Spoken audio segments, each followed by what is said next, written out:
All right, so we got some people hopping into the stream. So thank you everybody for joining today. My name is Kenny. I am the chapter leader for DevSecCon Dallas. So we'll have people coming in throughout the stream, and we do have some giveaways later today. More on that here in a bit, so stick around. I'll give you all the instructions on how to enter for that. Let me go ahead and bring in our speaker today. Here we got Jimmy. So Jimmy Zhu, he is our, I work for Trace3, and Jimmy is the DevSecOps practice director. I think I had manager on the slide, so apologize about that. But he is the director. He's extremely involved in this space. And so I'm happy to have him on here today. So let me get you, Jimmy. Let's see. Jimmy, I think you may be muted. There you go. All right. Well, awesome. Thank you for joining today. Why don't you go ahead and tell us a little bit about yourself, about what your role is at Trace3, and how you got into this space and what we're gonna chat with today. Yeah, thanks, Kenny. Very excited to be here. I've always known about DevSecCon and big fan, but time is just, it's always, time doesn't work out. So being in the industry for 20 plus years, interestingly, I started off as a developer. Done many work from, just IT, right? So half of my career is actually in the DoD, government, military, doing similar work, and half of it is in the private sector, doing work like consulting and all that. So, well-rounded between, the dev, right, and the ops, the IT, automation as well as security. So, yeah, so at Trace3, I lead up our DevSecOps practice nationally. So we are, I would say that, exciting, to be contributed community, right? We are a specialized team of folks. Everybody has been a developer, right? Everybody has that background. Trying to transform, there's a lot to be done in the industry to educate customers. So we want to help customers solve hard problems, right? And transforming DevSecOps is one of the harder problems. On another side note, that I believe in, we talk about the practices today, right? More around the people process, but the technology space in the DevSecOps area is really just innovating, and every year there's new things going on. So on the side, I advise a lot of tech startups and technology companies, advise them on the product and the roadmaps, as well as just be on their partner advisory board to help shape, influence where the product goes, to help advocate for our customers and other colleagues in the industry to try to make the space better. How, on that note, I just have a quick question for you. How would you advise maybe individuals such as myself, because a lot of people in this group are just trying to educate themselves and connect with people in this space. And one of the challenges for me is there's a new tool, it seems like every day, that I'm learning about that is transforming this space, or it's just a major player, or there are so many new capabilities. So any advice to the individual who is learning in this space, how to keep up with the technologies, any particular educational sources you would recommend for that? That's a great question.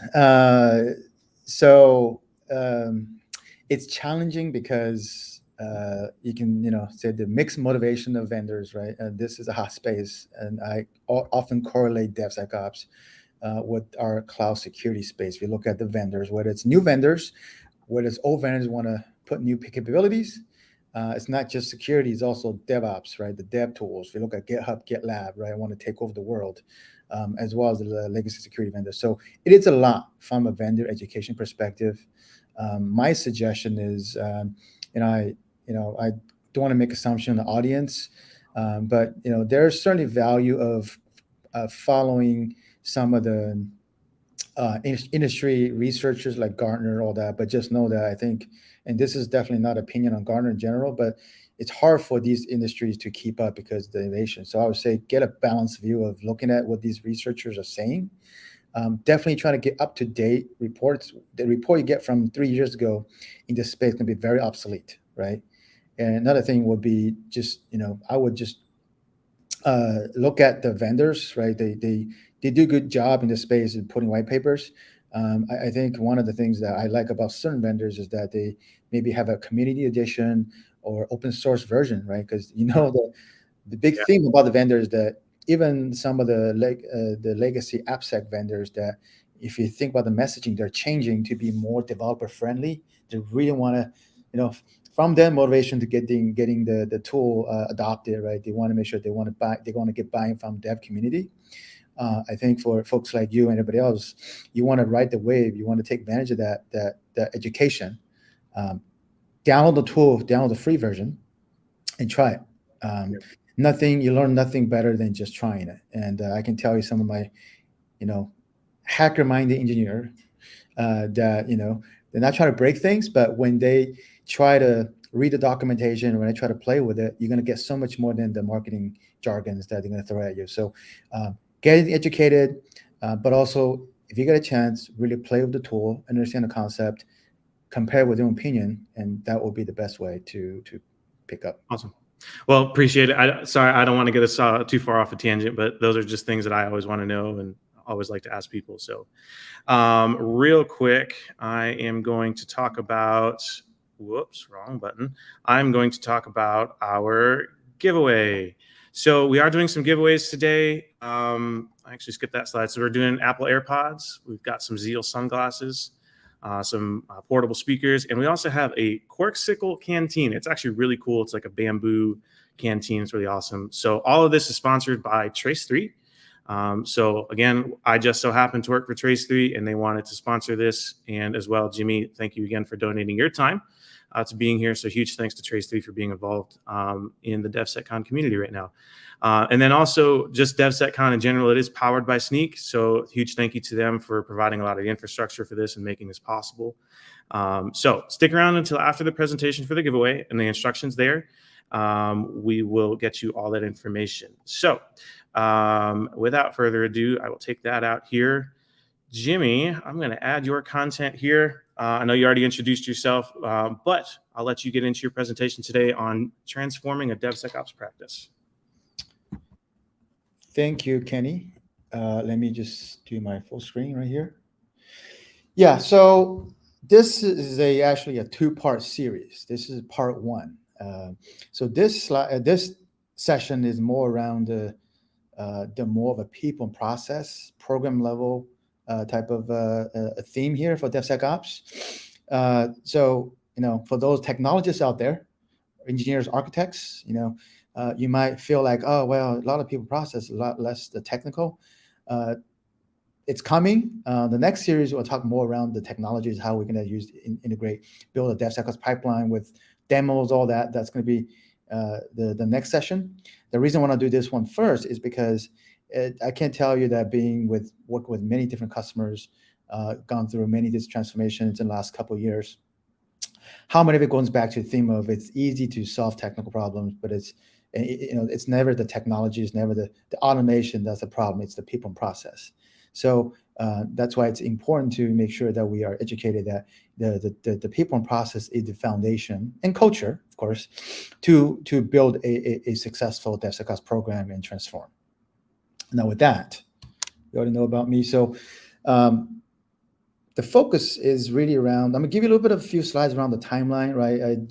I can't see who's on there.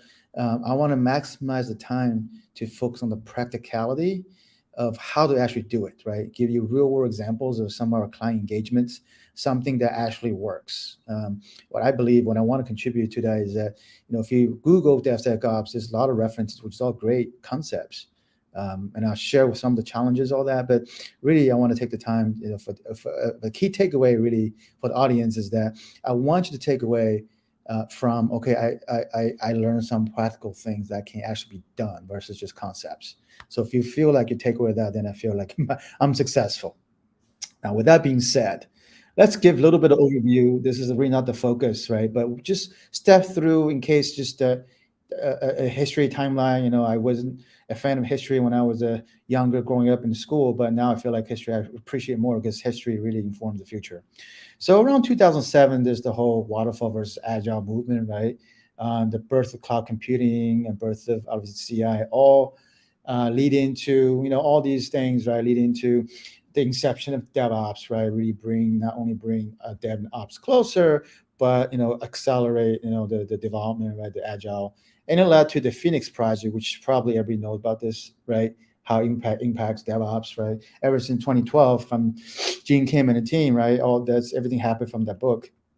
But 2015-ish is that time is arguable. Then, well, what's after DevOps, right? And well, security is part of it. So the DevSecOps manifesto was around 2015, right? There are some unicorn cases, right? The Netflix of the world, some of the large tech companies who were successfully, you're never done with DevOps, but they've successfully done some very interesting, significant transformation with DevOps. And then the security, became a topic. Now, I do want to kind of say a couple things here, right? During those period of 2015 to 2019, there were DevSecOps conversations, but they were not as mainstream as today. If you look at a lot of those success stories early on, aside from the people and process side of things, which is, we can talk about it later, but there's still very much a lot of people still trying to figure things out, right? Conceptually, you can say, well, let's just integrate shift left, right? Let's integrate security into DevOps, and everything's great. And the technology that they had at the time, a lot of them were open source. A lot of the educational pieces, right? And I'm not calling out specific vendors who provide DevSecOps training, but even look at these vendors, like they're, obviously not going to give you commercial tools to play with, but a lot of open source. So there's a lot of concept. Well, let me use tool X open source and tool Y open source. Let us build a pipeline automating that. And then did run into issues, right? So a few years into after 2015, as attempts, right, after the unicorns. Now, mind you, that the unicorn I'm talking about, I mean, they have a huge engineering bench. If they find something that the gap into the current open source, they will build their own tool, right? So a lot of tools that were built internally from these large companies, and the tools that in commercial tools at the time, they're still struggling with kind of finding identity, right? The more left you shift, the more required it is for the tool to be fast and accurate and reduce noise. But there's a period of time when people start figuring out that, just by simply integrating, automating security testing into the pipeline, it creates a lot of operational issues and frictions, right? So this is where the realization happens around 2020 and above, from my personal observation and talking to a lot of my industry colleagues around, hey, it's not as easy as you think going from DevOps to DevSecOps. So talking about DevSecOps being sponsored by Sneak, I remember in SneakCon, right, a Sneak conference in 2020, where Gene Kim and the other authors of DevOps, the Phoenix Project DevOps Handbook on SneakCon, talking about that DevSecOps is a natural consequence of DevOps. There were arguments or debates around, should it be called DevSecOps, SecDevOps, or just DevOps done right. Now, I'm not going to talk about that today, but the takeaway is that there were more attempts, but little success, right? That's the key. So what that means is, to summarize why moving from DevOps to DevSecOps, or just going to DevSecOps, right, is not as easy as people think. It's not just about integrating, automating, testing left. So I'm gonna let you read some of this, right? But some of the key things I'll highlight, right? is that this is a research done by obviously 451, right? I mean, this, and I can tell you from real world examples where we do a lot of these cases with our own clients and my own clients, and those are very real, right? If you look at the top right hand corner, those survey are fairly accurate from what we see, right? Organizational silos. It's not just dev and ops, and it's not just dev and security. You're adding dev and ops and security. And ops, I mean, what about ops? It could be IT, could be the DevOps if they have one, could be platform engineering, could be SRE. Some organization have multiple of these roles, right? Some organization have one that does wear many hats. You're adding those into the dynamics. It's always interesting. It's always just, creates more challenges and silos. And the tooling, right? The vendor, Henny and I talked about the vendor landscape. I talked about a little bit, but are the organizations ready to change, right? Are the tools, are the tools are the tools capable of support that without introducing more issues, frictions? There's a lot of that happening. So needless to say that it's not as easy, and these are the summary reasons why, right?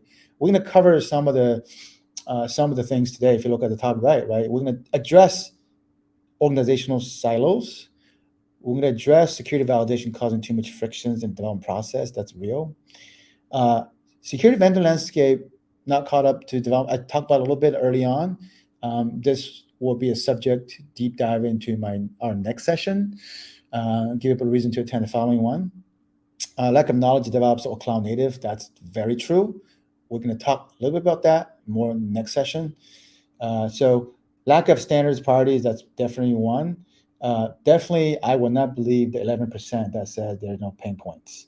I do want to talk about poor collaboration between DevOps and information security and misalignment of measurement objectives. So that's all going to be talked about today. So one of the things that you cannot tie or untie, DevOps, DevSecOps with cloud, right? So I often say that cloud depends on what you think about. Cloud could be a destination, right? Public cloud, private cloud, hybrid cloud. But cloud could also be a form of practice, right? Cloud turning everything to code. Now, if you're familiar with Sneak, they talk about this extensively, right? So when we think about DevSecOps, it's not just about code. It has way more things. Everything is programmable. Everything is software. So that creates a lot of challenges, right? But really, I want to talk about you all should know this if you're following as a regular for DevSecOps, right? It's 100 to 10 to 1, right? But it's really around how do we actually scale that, right? They talk about without automation, it's hard to scale, but it's way more complicated than that.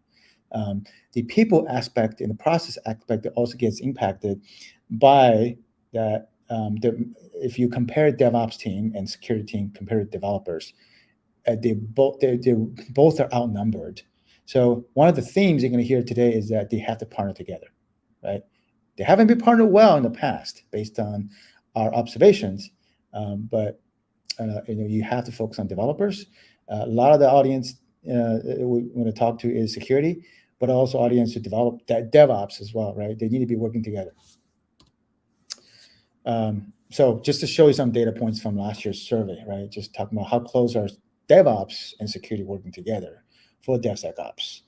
The takeaway here is that, we're seeing more collaboration, but there are definitely a lot of frictions, right? So it could be better. Let's just say that. And since Kenny and I talked about the tool earlier today, I'll tell you one of the real life examples that one of the engagements we're in right now, right, is how do we reconcile when you have different opinion of who should own the security test tools in pipeline, right? If DevOps owns a DevOps tool that have limited security features, and security think that they have more expertise around security tools that have DevSecOps, AppSec, or CloudSec features, if you get into this debate, how do you resolve that, right? So those are things that's really happening right now today in the field. So, but that also creates frictions and culture issues, preventing them from working together, which impacts the progress of DevSecOps. So getting to the meat of it, right? So the key thing about what DevSecOps is, aside from people debating the acronym, is let's not lose sight, right? You can have debates between the ops and the sec folks, right? But really, this is more talk to the security team and the DevOps team. Sometimes they will find them making similar mistakes of who should be supporting. You want to be able to empower software engineering teams to take ownership, right, of building quality into their products all the way to production, including security. Why we use the word quality is because, I mean, due to historical reasons of the perception of security or infosec, often associated with um, compliance, associated with Office of No, right? um, how do we changing message, changing culture start with changing the terminology, using the right terminology. uh, Quality wise important because you don't want them to feel like security is a special thing, right? If I'm a software engineer, and I was once, I want to have pride and ownership of, I want to build quality products. So if you can fundamentally have them treat security as another aspect or pillars of quality, then you're probably going to have a little bit less friction, right?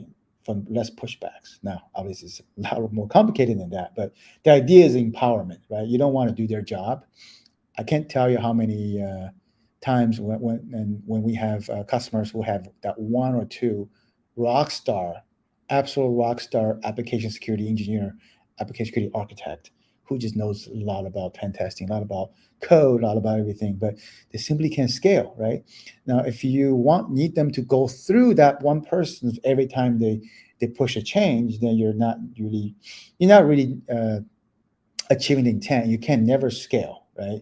So that's why empowering them with take ownership goes a long way, and you're going to see the theme of how we do that in a little bit. So for the security folks out there, right, and this is we see this from medium to large to super large global clients, right? Part of the changing the culture, getting us ready for DevSecOps transformation is the changing the minds of the security team. We have to sympathize the security team is that if you think about a typical um, security person, unless you're in the security engineering or very hands-on security, that means you've been there, done that, being a help desk, being a network engineer, being a system architect, maybe being a developer.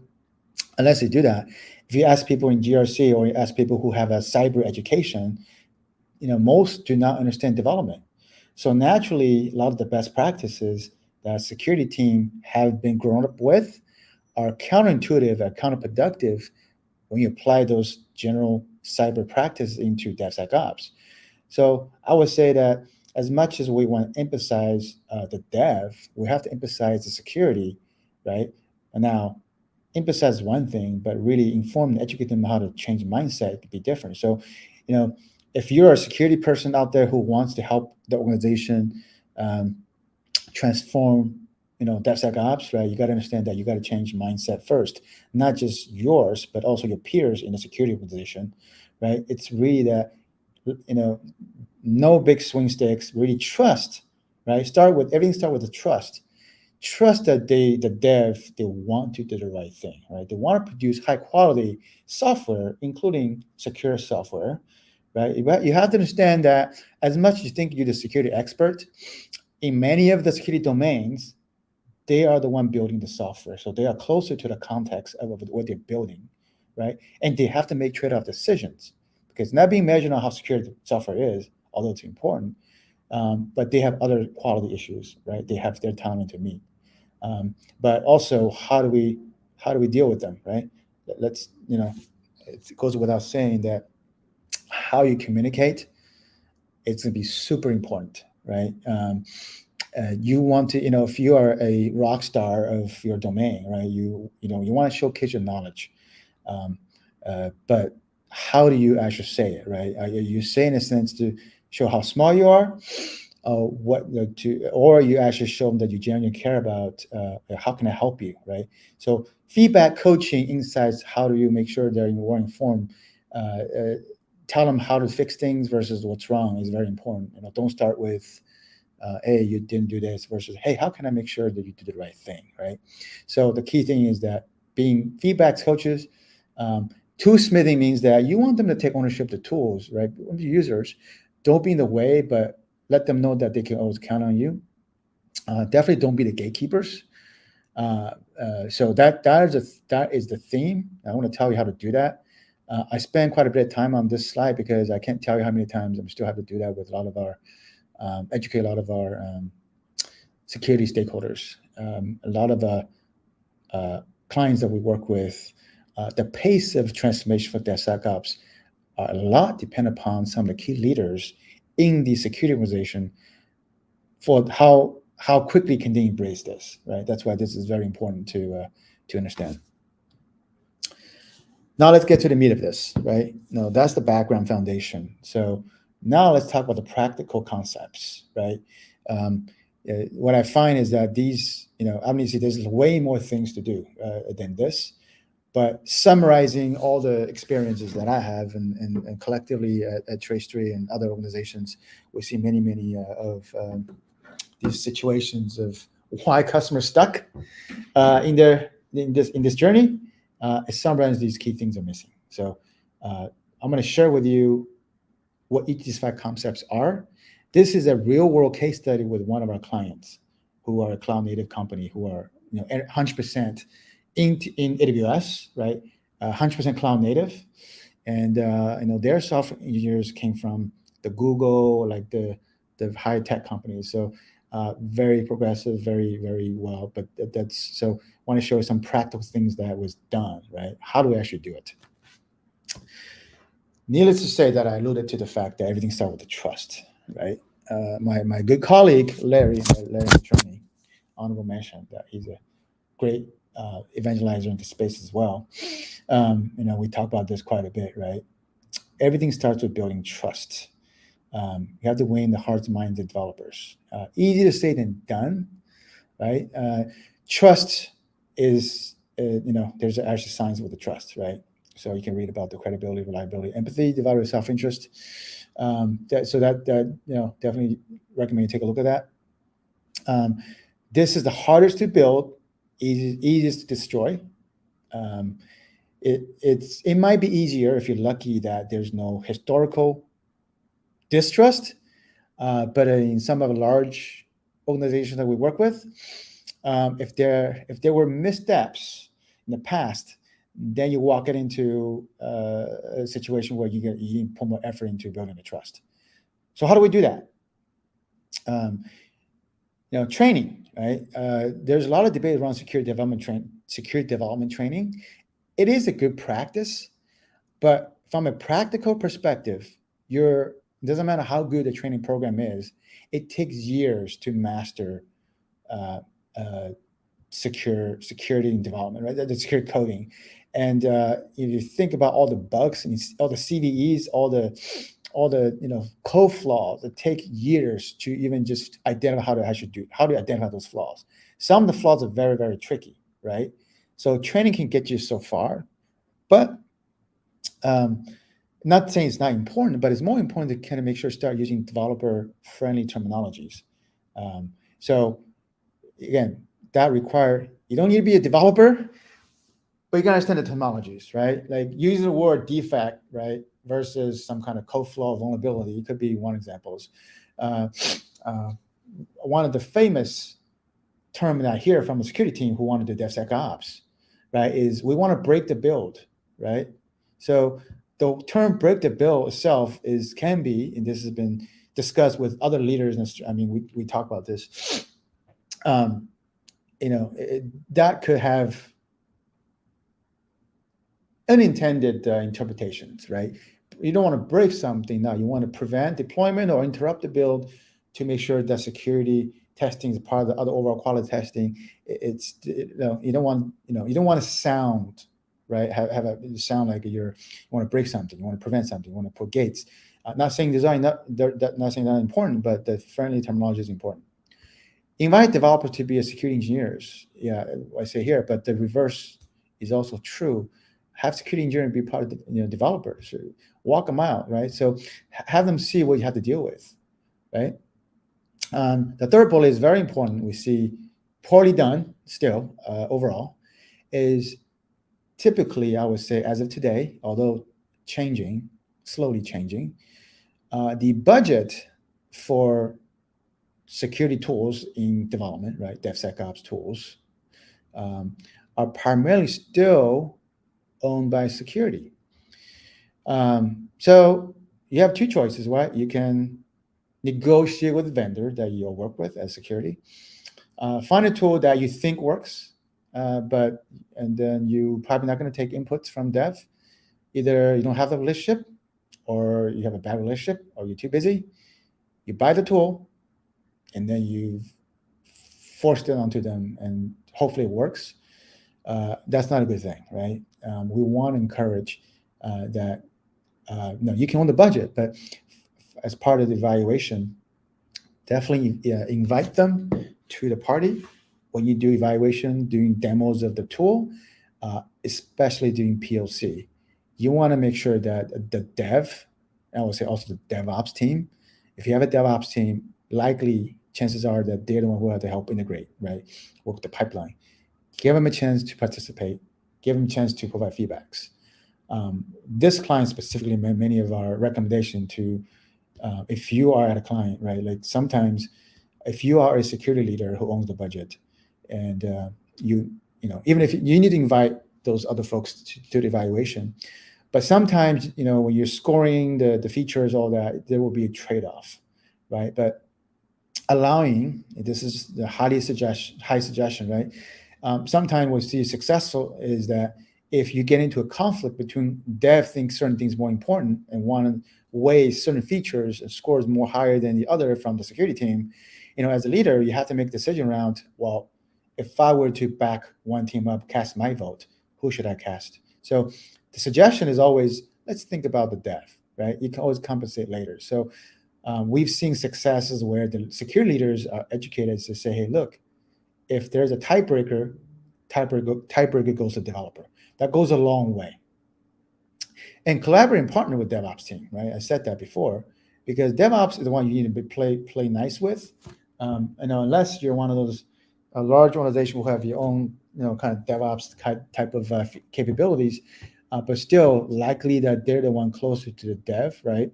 Whether DevOps are grassroots from the dev team or you have a separate DevOps team, you need to make sure that if you want to integrate security into DevOps, you need to work with them. So how's it actually done building trust? So as example, team building events, right? Doesn't matter if you're DevOps team or security team, right? The devs are busy. Don't go to them only when you want to tell them to fix a bug that you identify in the tool. Have team building events, right? Whether it's happy hour, movie nights, video game nights, whatever it is, you need to make sure that you build relationships, right? And it goes without saying, if you think the biggest quality or skills you need is technical for DevSecOps, I would argue that no, the biggest thing, skills, the more important skills, the people skills, it's people skills more important than technical. Believe it or not, for this to be successful, right? If you have a good relationship with the dev, there's way more empathy and there's way more cooperation that are possible than just being forceful. I've seen examples where you have a very non-technical BISO or let's say a evangelizer, a security person, but they have good relationship with dev, and they will definitely get a lot more runway with them. And if you collaborate and emphasize, then you're gonna go a long way. So, but also educating security engineers, right? So a lot of AppSec folks I've seen, they all have offensive backgrounds, right? It's great.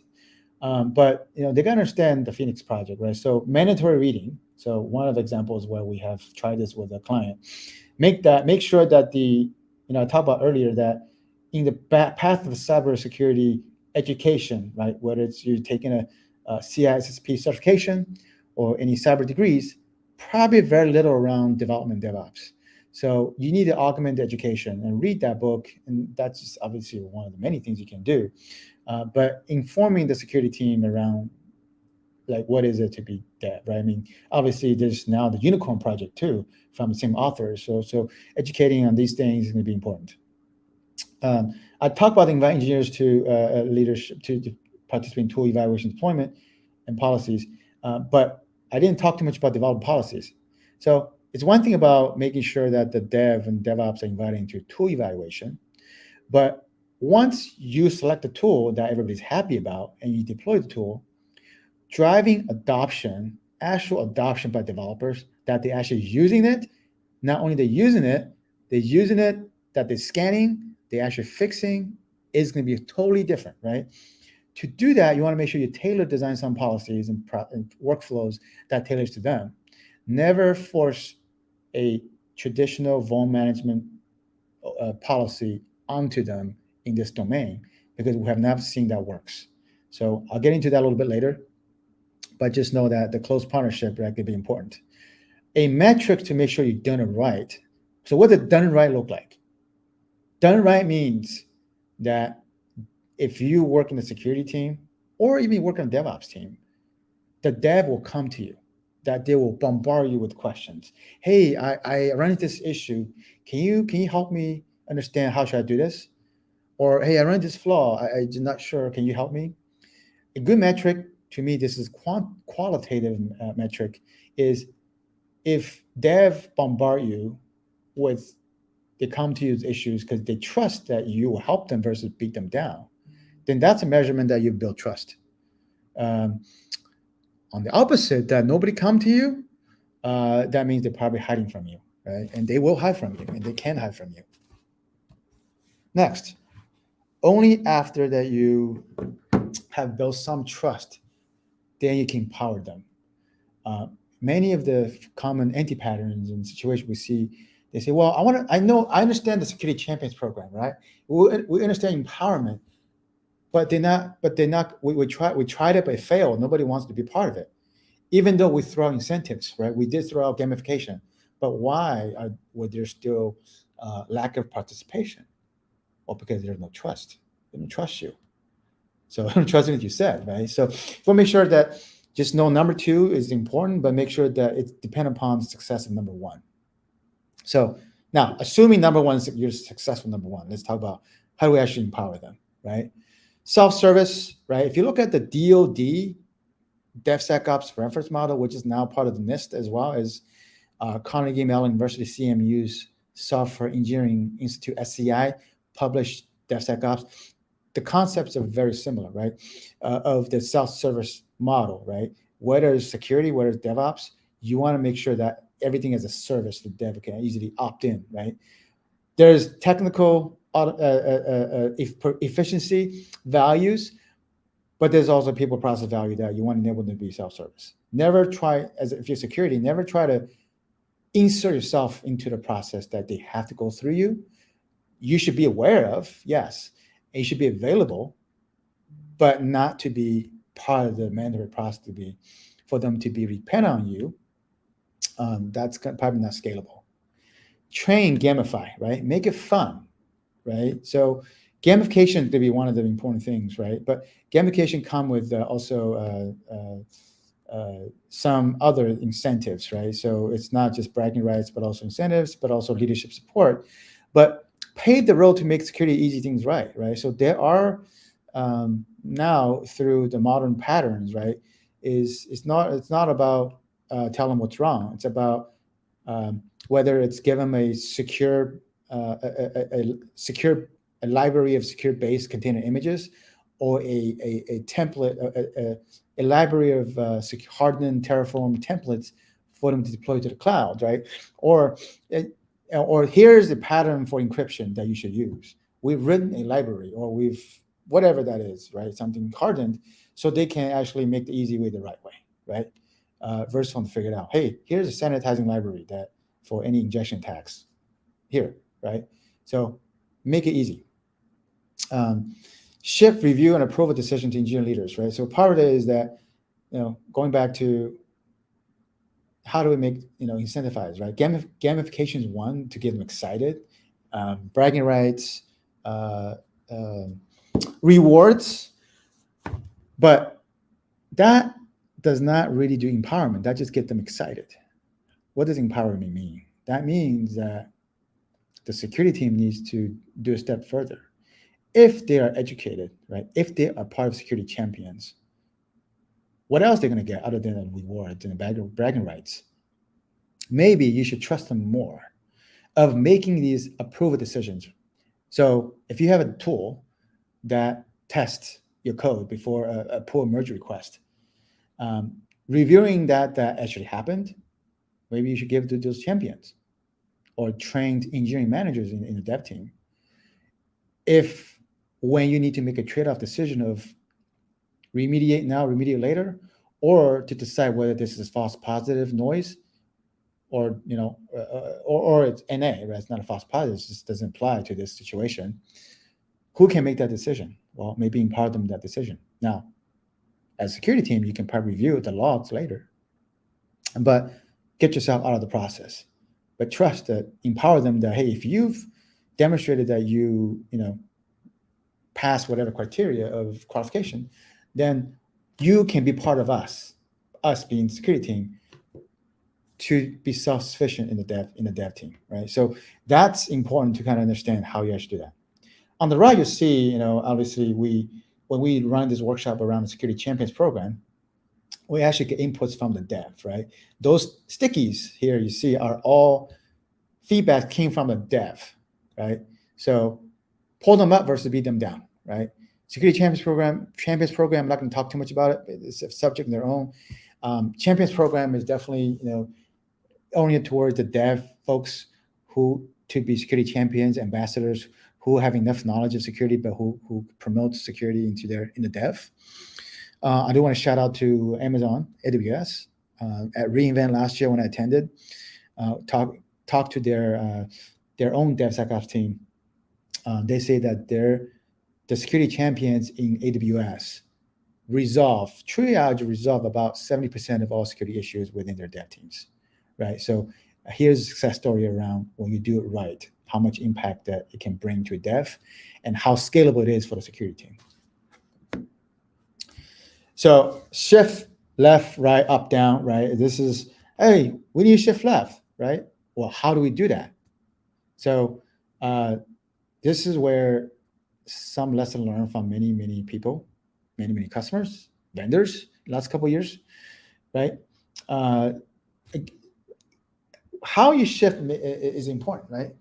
Now, maybe not everybody, not every dev team, every organization are doing multiple releases a day, but I will say that we need to be prepared for that, right?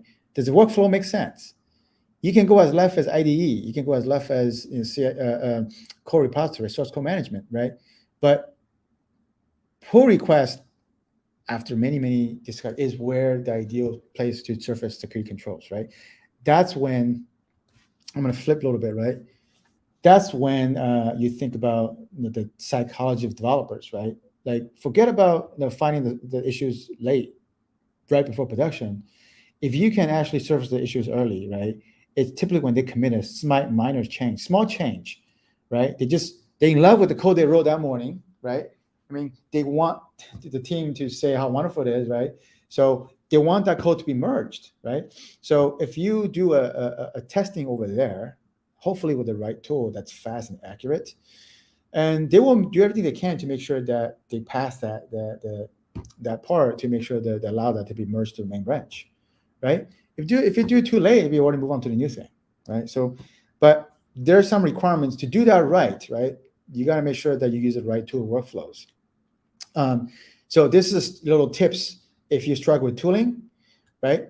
Is when you think about the right technology that drive the workflow, you want to make sure that technology covers all layers of code, right?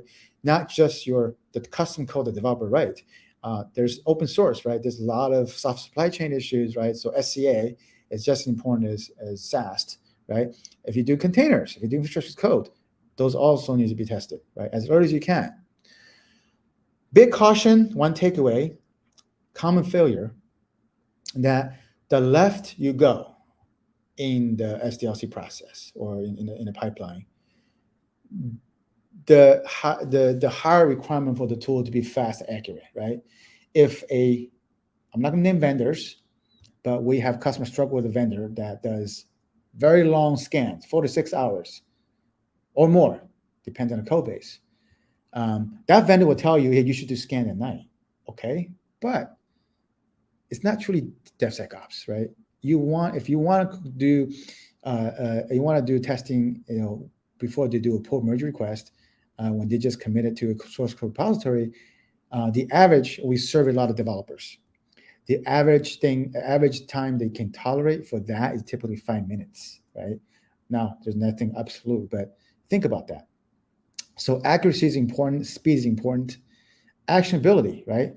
Not only you want to make sure give them quality results, we want to make sure that the technology also provides something actionable.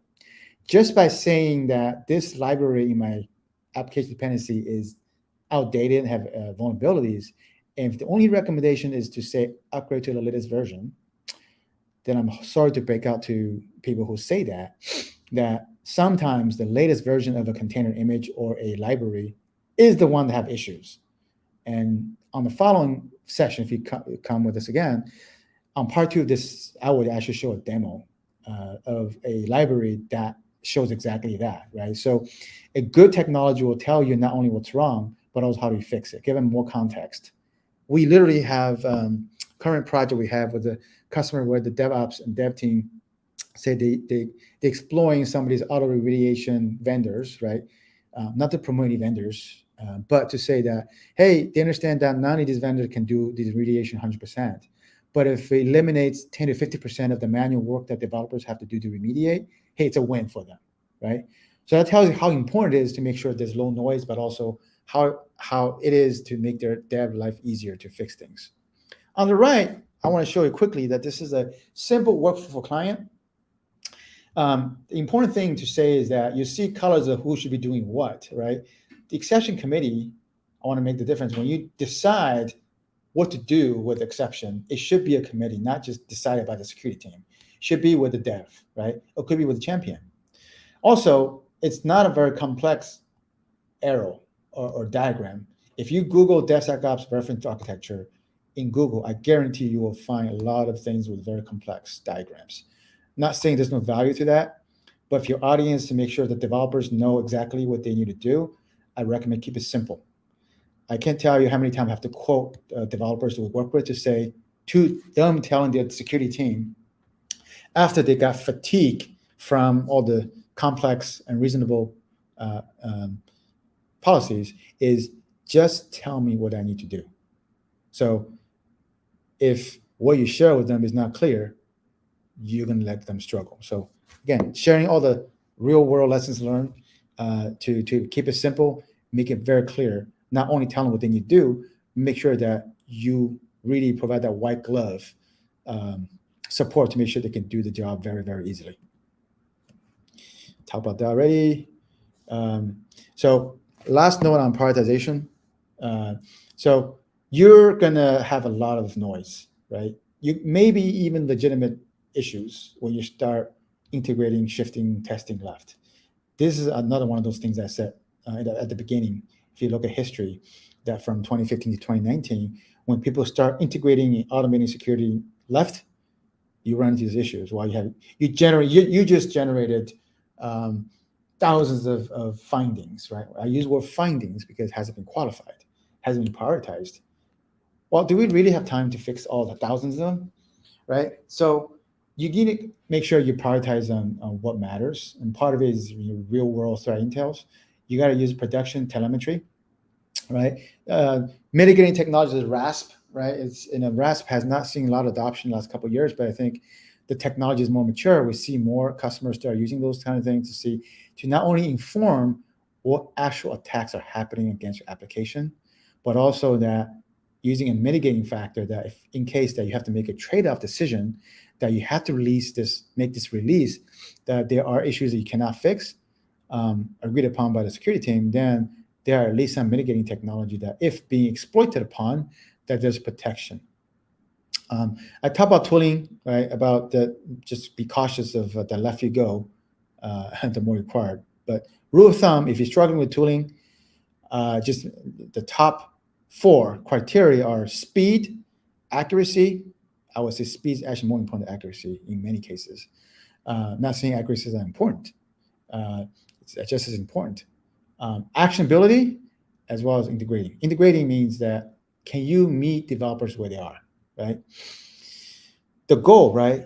The goal is important because this is part of it, probably rework some of the existing security policies if they have any, right? To achieve remediation SLAs, minimum chance of exception. Because if you just try to use general vulnerability management best practice that were designed for infrastructure vulnerability remediation patching like 20 years ago, then the chances are that developers will say, hey, it's exception. Everything's exception. So you're not going to get anything, not going to fix anything. So again, this is one of those real world tips. So I'm not going to too much about this, but I talk about the SLAs, right? But when you start thinking about measuring, are you achieving effect, right? So when you think about automating and integrating testing into left, you're not done, right? To measure how adopted you are, you got to see what you can do with those findings, right? Obviously, you want to make sure they're accurate. So I talked about prioritization using runtime tools, but remediation. Let's think about these 3 steps, right?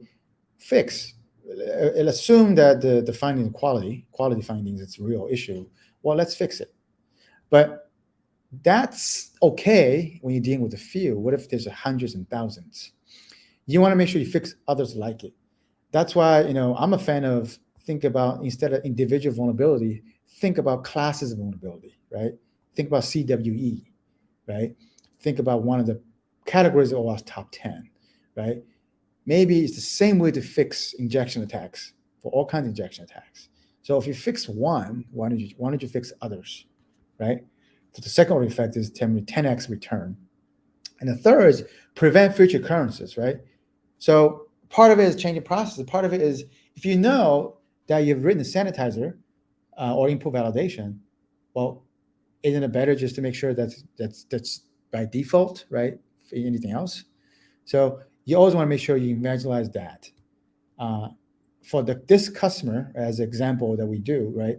What success look like is that when you involve the security champions or the dev team to design the process together, you're actually going to get way more compliance or participation and commitment. If you look at the normal exception SLA as well as remediation SLA on the bottom right-hand corner, those are a lot more strict than if you Google like a typical best practice for critical findings in vulnerability management playbook.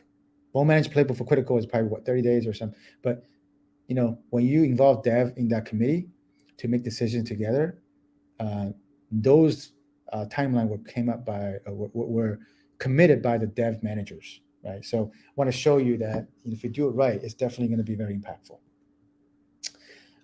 Last but not least, right? We going back to the importance of making sure that dev and DevOps and security and SecOps are working together, right? The DevOps SRE are already working on typically observability, right? In general, health of the repo, health of the pipeline, health of your in production workloads, and health of applications, right? Obviously, security team worry about security. How a SOC typically look at is security incidents, but typically in this space they don't really work together, right? So how do we make sure they work together? Part of it is you want to be able to have a shared dashboards. There's increased use of security data lakes, right? This is not a focused SOC discussion, but building a shared data lake between the DevOps, SRE team, and security team is an increasing trend. So you can build shared analytics, right, and reporting dashboards. When you correlate the operational metrics to security metrics, you get to see more visibility, right? the MTTR, mean time to resolve, and deployment frequency, it's important, but mean time to resolve issues is important too. But you got to correlate that with your release cycle, right? Because if you don't, then okay, your MTTR could be short, but if your release cycle is shorter, then you're not meeting that threshold, right? So sharing metrics means sharing improvement. Not to mention that if you look at a health of a Kubernetes cluster of your pods, health running in your production, sometimes the crypto mining running your container is a security issue, but you might not find that in your security dashboards. You might find that in your operational dashboard. So sharing that metrics definitely helps with the telemetry. And when you have better telemetry of what's actually happening, you can push that feedback loop back to the dev to say, hey, you have to fix this issue because you just imported a container image from Docker Hub that have crypto mining scripts. So you have to upgrade it, right? So that's important to make sure you work together from DevSecOps, enhance observability metrics, and use that to inform dev. So this is just some sample, credits to Larry. I told you he did this quite a bit of the pref. He did it on RSA a couple of years ago. We talked about some of the metrics, right? So just give you an idea of, you think about both qualitative and quantitative metrics, right? So I'm not going to go too much of it. If you want to learn more about it, definitely take a look at his RSA presentation. But the metrics topic's always evolving. There's more and more of discussion around this. So happy to have a follow-up, but leave it as it is for now. So last thing I'm going to say is, okay, where do we start, right? So obviously, probably I collaborate with a lot of leaders in the space with this is what we use at Trade Street, but we also promote with the customer, hey, how do we think about DevSecOps program holistically, right? So 8 pillars, what I'm saying, right? Across people, process, technology. It's important to make sure that leadership is, leadership got to make sure they establish the vision, right, and to provide sponsorship, right? But organizationally is important. The right operating model. The operating model I've done in multiple talks. The lack of clarity between who should be doing what and the silos exist. Competing agenda exists because lack of an operating model. So that would be number one. Until you have an operating model, then you can talk about security champions. You can't talk about security champions until you have built trust, right? Empowerment. Culture. How do we do culture? Think about cross-functional collaboration. How do let's talk about shared responsibilities. Wow. Everybody says that, but how do you do it? Hopefully what I shared with you earlier can share some light on how to do it. Governance, policy committee working groups, building governance controls. Policy committees and working groups are important because remember I talked about when security team collaborate with the dev team to develop policies, exception processes, and all that, you can get way more compliance. Yeah. So the key thing is that making sure that the governance is shared as well. The right, I'm not going to talk too much about it, but just know that we talked about enablement coaching, right? We talked about remediation prioritization. We talked about operations, right? The share metrics, platform tool and tools, right? It's just as important to make sure all the layers are covered of the technology because a cloud app, everything is code, but also make sure that you cannot just use a SaaS and call it a day because SaaS can never be accurate, 100% accurate. You need runtime telemetry. You need the validation of a DAST or better, an IaaS tool, right? So all that matters in terms of provide quality results to developers. Once you build trust, then give them quality results, and then you're off to a better start. Last but not least, right? And this is our forward to it. This is not to intentionally promote Trade Street, but this is something we find useful. We share, we donate to our customers, right? How do you actually do this from a start as an organization in a systematic way? Taking into consideration these 8 pillars. Well, ideation, planning, build, adoption, optimization. So think of a crawl, walk, run, step-by-step transformation blueprint, right? So with that, Kenny, I'm gonna pass back to you. Hopefully that's valuable for everybody. Yeah, thank you, Jimmy, so much for that presentation. I was writing some notes here, and actually these last 2 slides just screenshotted because they were that good. And I know you and I have talked before about some of these concepts too, but some things that really stood out to me were just number one, trust. I think you mentioned that a lot, and that, for good reason. It's very important. Creating a culture around a secure DevOps in coding, and like you said, it takes years to master. So building trust, building that foundation, meeting developers where they are. You mentioned that, and I thought that was a really good, little tidbit I wanted to write down. Meeting people where they are, and then working together. So thank you for the presentation. As Jimmy mentioned, we are doing a part 2. So thank you for letting everybody know that. That's where we'll get a little bit more into the tooling, the technology. So that is going to be scheduled here within the next month or so, because we do these about every other month or so. So be watching for an invite there. LinkedIn meetup, subscribe to our DevSecCon Discord channel. So we do post there about events. So we'll have Jimmy back again to talk about some of the technology and the tools now that we've got the culture. And we've talked about a practical, bottom-up approach. We want to talk about the technology too. I do want to apologize to everybody. The giveaway feature of all of this for everybody that's watching live, we were supposed to do it all live, but is not working right now. So I'm going to pivot a little bit. We're going to let everybody message me. So my Twitter handle is TheRealJairu right here. You see it on the screen. You can go ahead and message me. I'll keep the giveaway open for a week or two, because we do actually have a lot of people that will watch this in the coming weeks, several hundred that will eventually tune in. So you do still have a chance to enter the giveaway. So we are giving away some AirPods, sunglasses, speakers, and some water bottles, some branded water bottle. Again, all courtesy of Trace 3. So just message me on Twitter. If you know me personally, feel free to just send me a text, an email, and I'll be happy to enter you into the giveaway. But hit me up on Twitter, and I will enter you to that giveaway, and we'll just send it to you. So once again, Jimmy, thank you for joining today. I'll let you drop and get back to your day. Thank you for taking time. So last thing to button up, I always want to say thank you to Sneak for sponsoring this, for giving us the infrastructure. They're very generous with their time and materials. So thank you for making this possible. Thank you to Trace 3 for sponsoring not only with Jimmy's time, but also for the giveaways. And if you do have any questions, feel free message me.